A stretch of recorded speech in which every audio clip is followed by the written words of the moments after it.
In this session, we're going to look at the PortViewer tool. And the objective of this class is to show you how to set up and use the PortViewer tool in your design process. The PortViewer tool is going to enable us to look and manipulate some of the major aspects of our road design all at the same time. In other words, look at our plan, profile, and cross-section view in the same file at the same time. So let's go into a MicroStation file and see how this works. Now, to access the PortViewer, we're going to go to our Project Manager. We're going to open up Project Manager. Once Project Manager is open, we see the PortViewer tool on the right hand side. Now, before PortViewer can be accessed, we have to use the Define button, or select the Define button under Working Alignment, Influence Run. And so we hit the Define button, and we have to make sure that all these parameters are defined because they will be used for the PortViewer process. So under Plan View, we have to go in and tell it where to look for the plan view and what the chain is. Once we do put this information in here, it automatically reads the GPK file and gives us the beginning and ending station. Then we tell it where the pattern lines are by DGN. Tell it where to go look for the pattern lines, and then tell it what to look for in that file that represent the symbology of the pattern lines. The shapes, we tell it where to go look for the shapes. The profile view, in this case the profile view is in our plan.dgn. We tell it where to go look for this particular profile view, the existing profile, the proposed profile, and these are the beginning and ending stations. It also asks us for the location, and if we don't remember all this information, we have a button at the bottom here that says Identify Cell, and what this allows us to do is say Identify Cell, go and select the cell, and it will place all the information in here for us.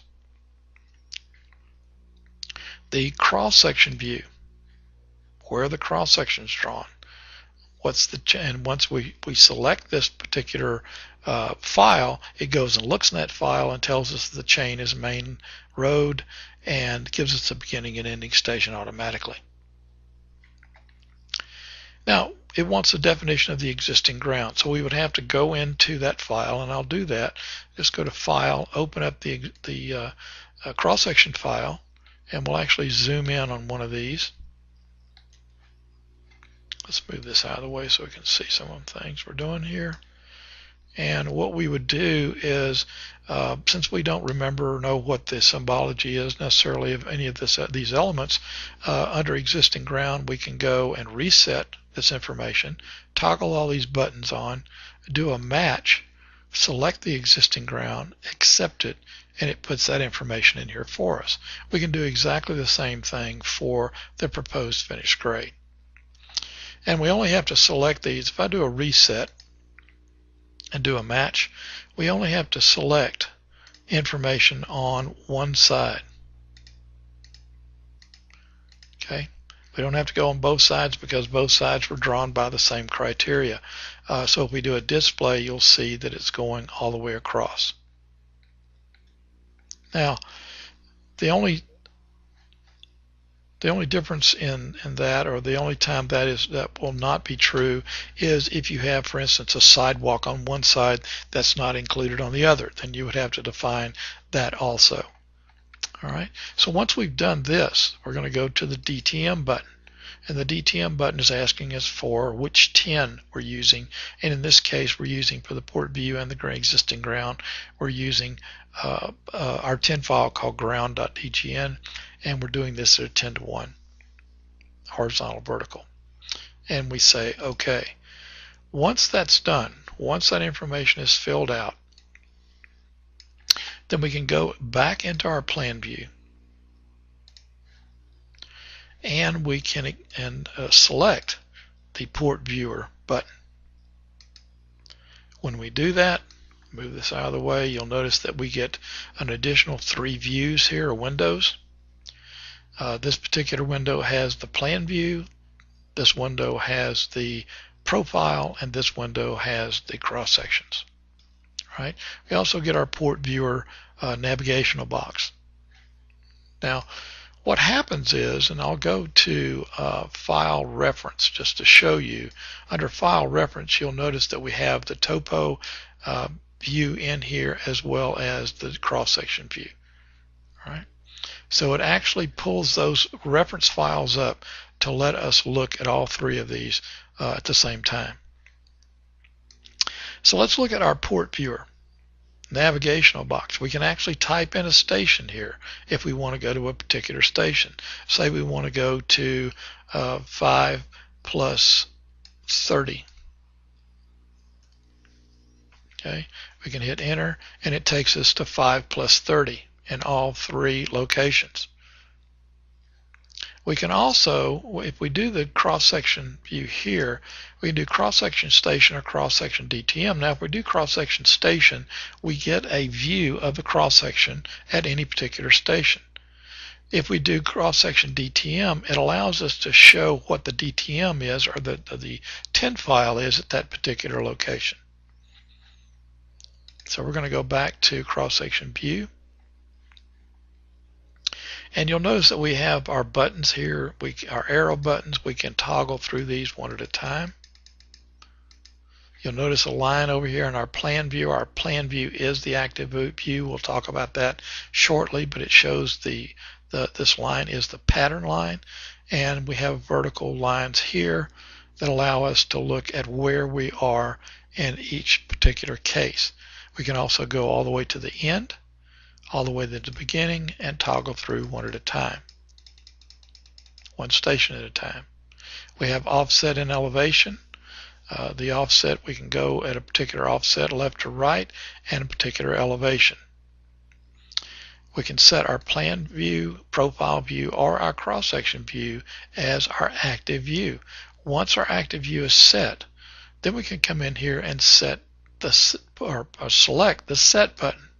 And what that allows us to do, and this allows us to do this only in our active view, but as I move my cursor into the screen, you can see that I can go left or right of the alignment, and it will give me the station and offset at any particular location, wherever my cursor is. All right. The DP button is for placing microstation elements in the file. In other words, if I want to place a line or anchor a line at this particular station and offset, I can go select the microstation place line command, hit a DP, and it will anchor that line at this station and this offset. All right. Now, in addition to this information, we also have view fit. Under view fit, we can fit the plan view, we can fit the profile view, the cross-section view, and what that does is it just fits the existing cross-section in the view. Or we can fit all, and it fits all three. We also can set our active view from here also the same way that we set it here. All right.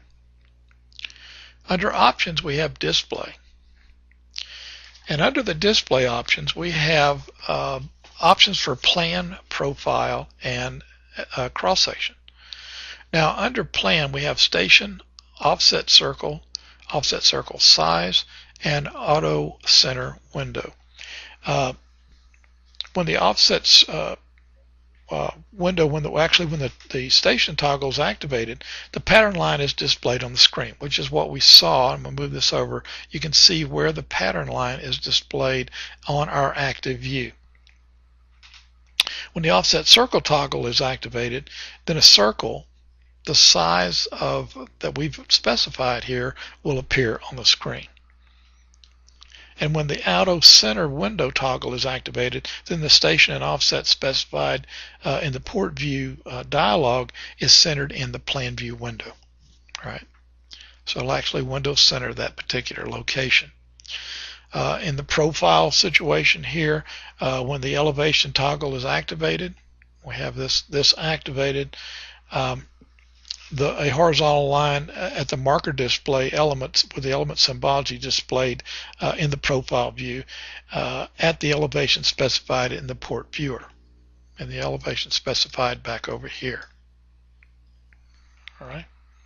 And then when the station toggle is activated in that same area, a vertical line also at the display marker element is displayed on the profile view at the station specified at the top of the dialog. So at this particular station. And then the auto window center does exactly the same thing. Window centers that in the view. The cross section basically the same, elevation and offset. We also have the DTM left and right, which is the distance left and right of the center line that they're using. We also can set not only the color, but also we can set the line style and the weight of our element. And we have a cursor sensitivity, which means if it moves within a certain area or has to move a certain distance for it to take effect. Anytime we add or change anything in here, we always have to hit the apply button for it to take effect, or for it to work, or any of those changes to take effect. Once we have that done, hit apply, then we can hit close. All right. And that concludes our session on the port viewer and its use in our design process.